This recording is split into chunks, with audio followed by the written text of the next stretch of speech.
Hello, welcome to my channel Habib daily English dose. চলে আসলাম tag কোশ্চেনের আরেকটি ভিডিও নিয়ে, পার্ট 3। আমরা এই পার্ট 3তে ট্যাগ কোশ্চেনের আরও কিছু রুলস নিয়ে আলোচনা করব, ইম্পর্ট্যান্ট রুলস। তো এখানে আমরা যেটা দেখতে পাচ্ছি, গত ক্লাসে আমরা রুলস 5 পর্যন্ত শেষ করেছিলাম। তো পার্ট 3তে আমরা রুলস 6 থেকে আলোচনা করব, এবং এই প্রত্যেকটা রুলসই অনেক ইম্পর্ট্যান্ট এবং এগুলো আমাদেরকে অবশ্যই জানতে হবে। তো এখানে আমরা যেটা দেখতে পাচ্ছি, রুল 6-এ সেন্টেন্সের সাবজেক্ট যদি দেয়ার, হেয়ার অথবা ইট হয়, সেই ক্ষেত্রে ট্যাগ কোশ্চেনে বা ট্যাগ অংশে প্রোনাউন হিসেবে এগুলোই ব্যবহার হবে। কারণ দেয়ার, হেয়ার এবং ইট এগুলোর প্রোনাউন কিন্তু এগুলোই ব্যবহার হয়। এবং দেয়ার, হেয়ার এবং ইট এগুলো হচ্ছে introductory subject.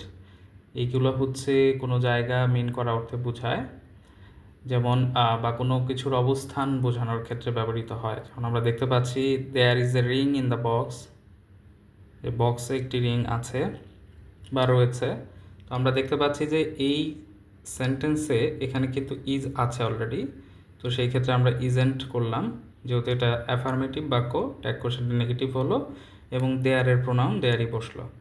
It is not a flower, এটা কিন্তু একটা নেগেটিভ সাবজেক্ট, দুঃখিত, সেন্টেন্স। সেই ক্ষেত্রে আমরা ট্যাগ কোশ্চেনের শুধু ইজটাকে আমরা এখানে নিলাম অক্সিলারি ভার্ব হিসাবে, এবং ইটের প্রোনাউন ইট। এটা হচ্ছে রুল 6। এবং আমরা রুল 7-এ যেটা দেখতে পাচ্ছি, নিড এবং নিডস যদি ভার্ব হিসাবে ব্যবহৃত হয়, তাহলে টেন্স ও পার্সন অনুযায়ী ডোন্ট, ডাজেন্ট বা ডিডেন্ট ব্যবহার হবে। তবে সেন্টেন্সে নিডেন্ট থাকলে নিড বসিয়ে ট্যাগ করতে হবে বা ট্যাগ কোশ্চেন করতে হবে। বিষয়টা হচ্ছে যে সাবজেক্টে যদি সেন্টেন্সে যদি নিডস থাকে, যেমন এখানে মূল ভার্ব হিসেবে আমরা দেখতে পাচ্ছি নিডস, মানে ভার্বের সাথে এর যুক্ত আছে, তাহলে কিন্তু আমরা জানি যে থার্ড পারসন সিঙ্গুলার নাম্বার হলে আমরা ডাজ নিয়ে আসবো।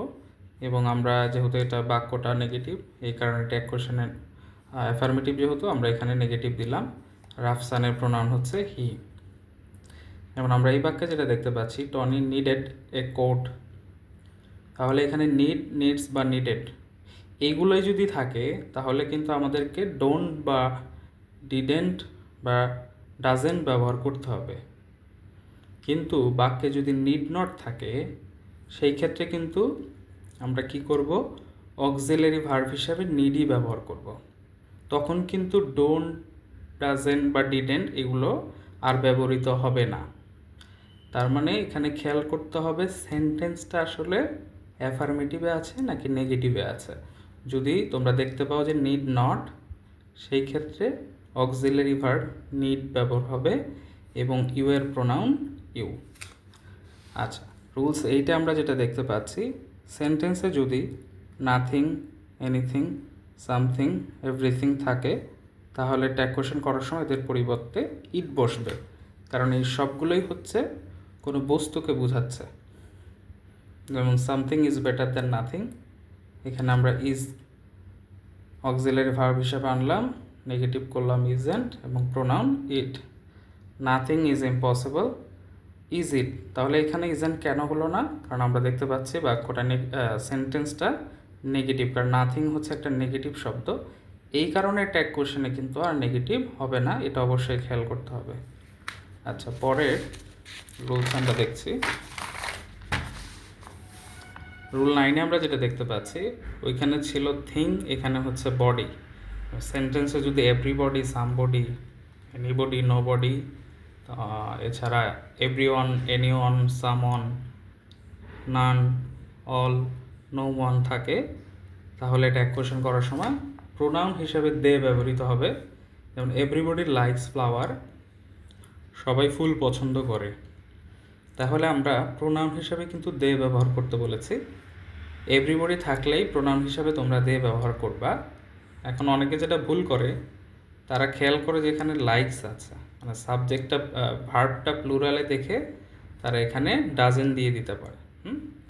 তো স্টুডেন্টদেরকে আমি বলবো যে অবশ্যই এখানে সাবজেক্টকেই প্রায়োরিটি দিতে হবে, যেহেতু আমরা প্রোনাউন দে ব্যবহার করতে বলেছি, তাহলে দের সাথে কিন্তু ডোন্ট যাবে, ডাজেন কিন্তু হবে না। এখানে লাইকস দেখে আমাদেরকে কিন্তু আগেই ডাজেন বসানো যাবে না, যেহেতু আমরা প্রোনাউন দে ব্যবহার করব, এই কারণে আমরা ডোন্ট লিখব। তারপর আমরা যেটা দেখতে পাচ্ছি, নান ক্যান হেল্প ইউ, তো এই বাক্যটা হচ্ছে একটা নেগেটিভ বাক্য, কারণ নান হচ্ছে একটা নেগেটিভ শব্দ। নান, নোবডি, নো ওয়ান, এগুলো হচ্ছে নেগেটিভ ওয়ার্ড।